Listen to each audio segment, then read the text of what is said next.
just feel like it shouldn't be in the country as rich as America, and we're looking to feed people overseas. We don't understand that we have thousands of hungry families all across this country, and because of the 17% rise in the cost of food, we've got people on unemployment, people losing their homes, the public housing being destroyed by HUD, Hope 6 funding, and people now they live in extended stay hotels. That's where many of the poor are living. In extended stay hotels? Yes, that is the new public housing.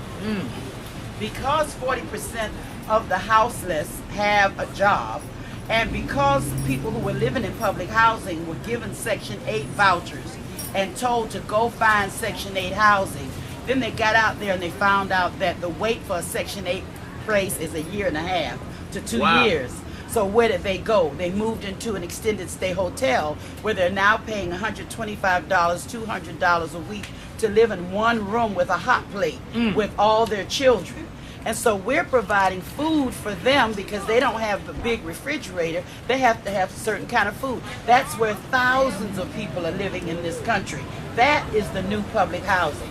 So we're keeping an eye on all these developments because we believe that this group of people will erupt if you don't have organizations like Jose Feed the Hungry to fill the gap between their need and the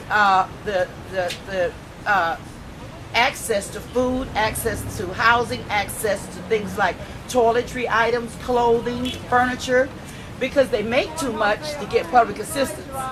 So they're in this gap of people that if one of them loses a job or somebody gets sick or God forbid a divorce or a domestic violence situation, and then one of them is left alone with the children, they can't make ends meet, but they still make too much for TANF or defense. Now, one of the things in the last campaign that Dr. King was on was the Poor People's Campaign, which your father helped to lead, and you're leading now.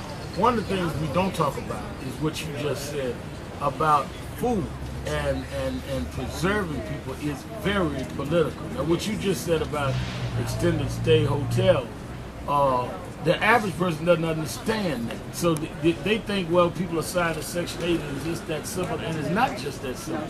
And the federal government, state government that gives people Section 8, we are really losing because they've got to pay these hotels. I don't care how cheap a room is, $125 a day is a lot of money.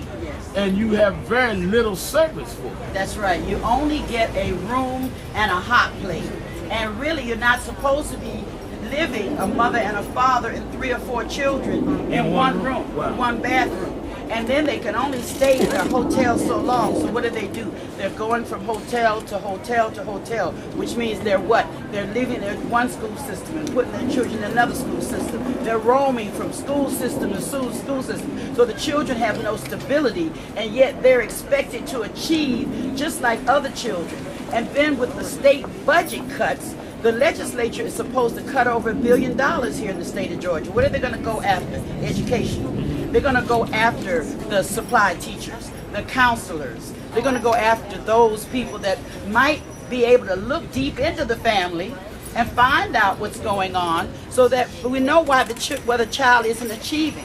So Jose Feed the Hungry, our point of advocacy to the White House, and I was at a conference with the White House just a few days ago, fatherhood conference, talking about men coming out of jail.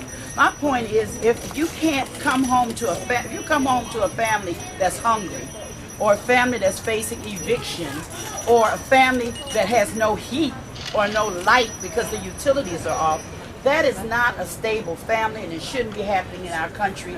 And yet all these families are being ignored. They don't get any relief.